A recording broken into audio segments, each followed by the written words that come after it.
My name is Kaden Shuman, and today we will have our second episode of Spotlight with the Shumans.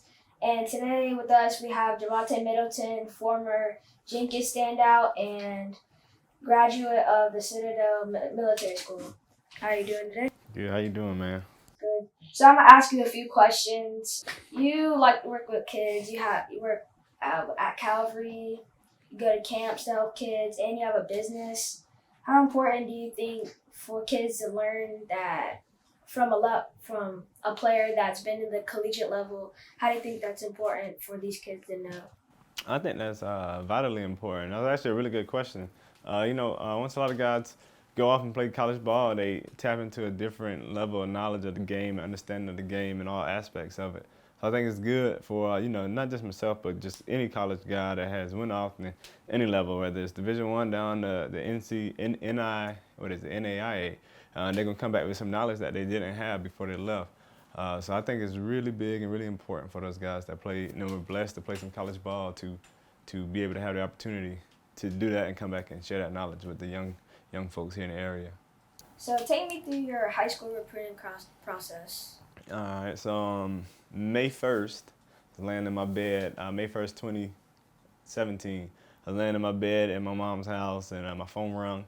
It's out of town number. It's from New York. It's Highland Falls, New York, and I answered it. And speaking, it was Coach Mitch Ware at the United States Military Academy. He's the quarterback's coach there at the time, and he called me and we talked for a little minute, just a normal conversation, and just casually he put in there that they were going to offer me a scholarship to go play football there at Division I level, FBS level at that. So I got one offer, my first offer on May 1st, 2017, and then from there, I got a few more. I was visiting colleges all throughout my career in high school, but I was just kind of a late bloomer. And, as you can tell now, I'm not the biggest guy. So I played quarterback, you got to be about 6'2", 6'3", or taller to get those big offers. But, I never let that stop me. But all throughout the process, I went to my first college football camp when I was in 8th grade. It was at Georgia Southern, and from there, I would, probably at least try to go to 2 or 3 camps every month in the off season. Visited some school, kind of figured out what I liked, what I didn't like, figured out like what sounded right and what didn't sound right. So that recruitment process is weird, but it's also a portion of your life that you'll never forget. So I still actually text Jeff Monken, who's the head coach at Armory, still to this day. Now I'm actually going to probably go check in on Mitch Ware because I heard he just retired and moved down in the area. So that recruitment process, it was good. It was rewarding. I ended up ultimately committing and signing and attending Citadel on full ride to play football there. So, that recruitment process is something that creates some memories. Okay, so go along with that. What was probably your favorite camp, if you can remember? I got pictures on this wall up here at the Mercer Satellite Camp. The Mercer Satellite Camp was, back when I was in high school, it was a big thing, as big as it is now, but it was about 5 different sessions throughout the day, skill position, offensive line, D-line, things like that. But there were coaches from about 45 different schools there at that one place to recruit. So, if guys from like Savannah, like me, couldn't make it up to Ann Arbor to go to a camp in Michigan, Jim Harbaugh came down here and looked at guys. Or people couldn't go to Stanford, and those coaches came down here to look at guys. So just seeing, all the big-time talent that was there and being on the campus of Mercer, which is a beautiful campus, although they're a SoCon foe of mine at Citadel, we went against them. But that was my favorite college camp, I would say. Also, I went to Friday Night Lights my freshman year when Mark Richt was still the head coach at Georgia. And I really appreciated that. That was around the time I was getting recruited a little bit to play a different position for University of Georgia at that time. So that camp was actually really fun too. So those 2 camps. Okay. So you used to play quarterback in high school, and then in college you played cornerback. So how was the transition like in the positions? Okay, so I got up to college. I just mentioned I ain't got the biggest frame, but they found out I could run a little bit. And so it was kind of some talks immediately when I got there that I could potentially play another position because the quarterback that we had, so one of my tight brothers, Brandon Rainey, he's literally that guy. Like how everybody say him, he was him. And he knew the triple option. He's a pretty heavy guy, about 217 pounds, and could go. He's a winner. He's a gamer, tough as nails. So I knew I wasn't going to be able to beat him out of a job. And then he decided to come back for another year. And I was, I'm appreciative to be here, appreciative to be on the team, but I just didn't want to like sit on the bench.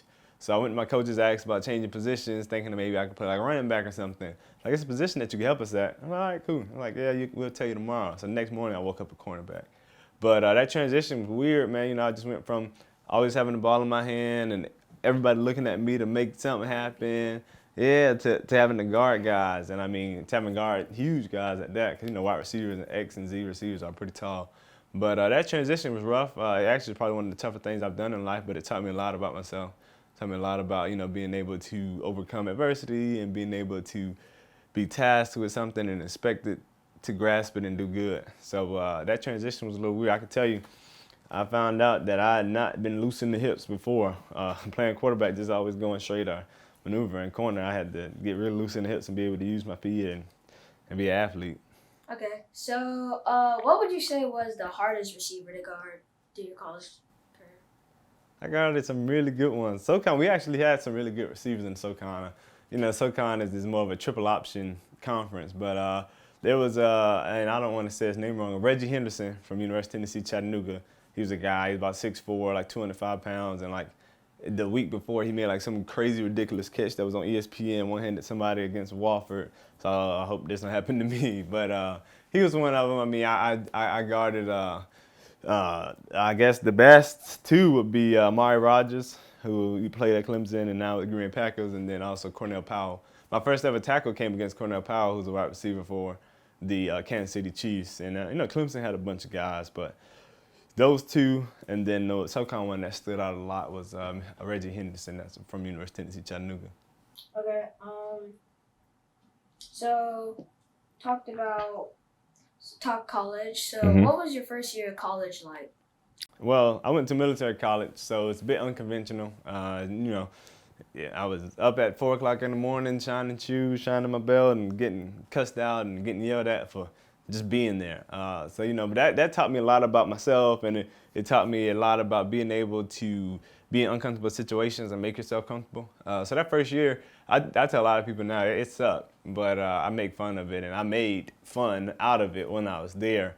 But college in that first year is like a big game-changing portion in your life that you either are going to like sink or swim. And I believe that the Citadel allowed me and everyone else that was there to swim and not sink at all. So. Yeah. So when you finally got your chance to get on the field, what was your reaction to that? That you were proud of yourself? Yeah, definitely. Like, I mean, I have it tattooed on me right now. I have Savannah tattooed on my stomach. But when I got the nod that I was going to end up starting in this game right here versus Clemson, when defending national champions at the time, it was a weird time for me because one of my good friends, Jay Howard, he was my roommate at the time. His grandma had just passed, and he found out right when I was with him, and that was an emotional time. And her funeral just happened to be on the day of the game.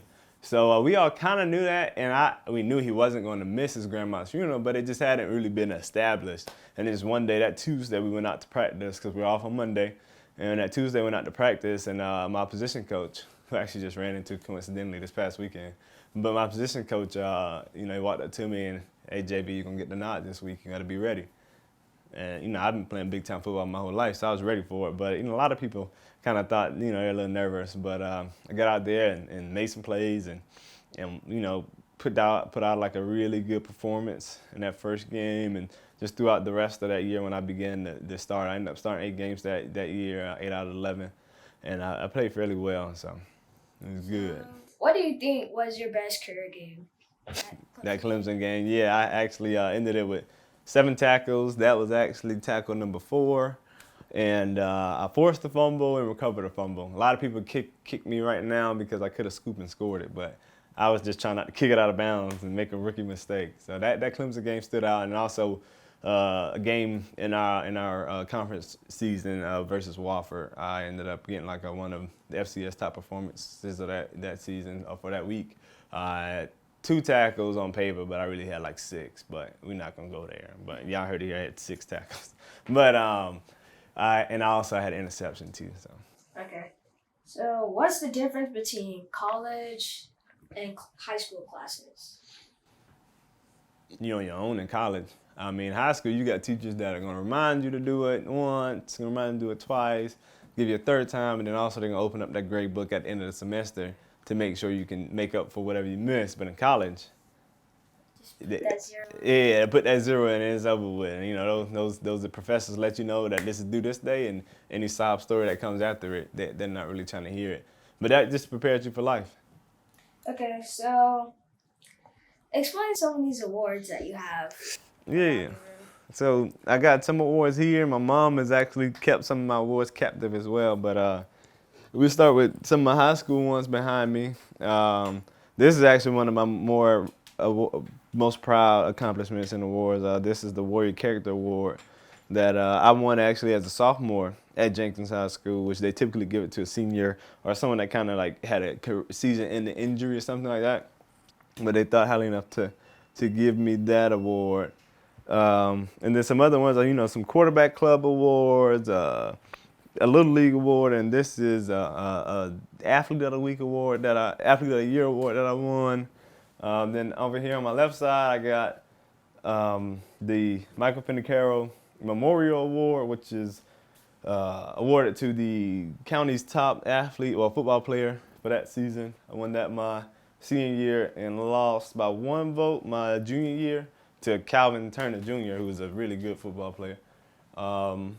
Then I actually John Wesley Kennedy, and then I won the Ashley Deering Award my senior year and lost by 1 vote my junior year to Calvin Turner Jr., who's actually a really good football player and is still playing. The Savannah Morning News Player of the Year Award. I won the overall Football Player of the Year Award my senior year, and then also the Savannah Morning News Male Most Dedicated Athlete Award that I won as well.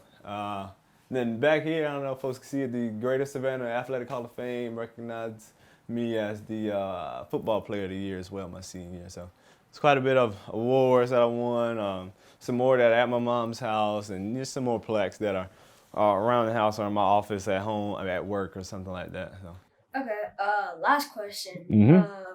What do you have to say to high school athletes, freshman, sophomore, that don't get the big time attention, and yeah, if they don't get that attention, do you have to work harder, or what's that have to go into?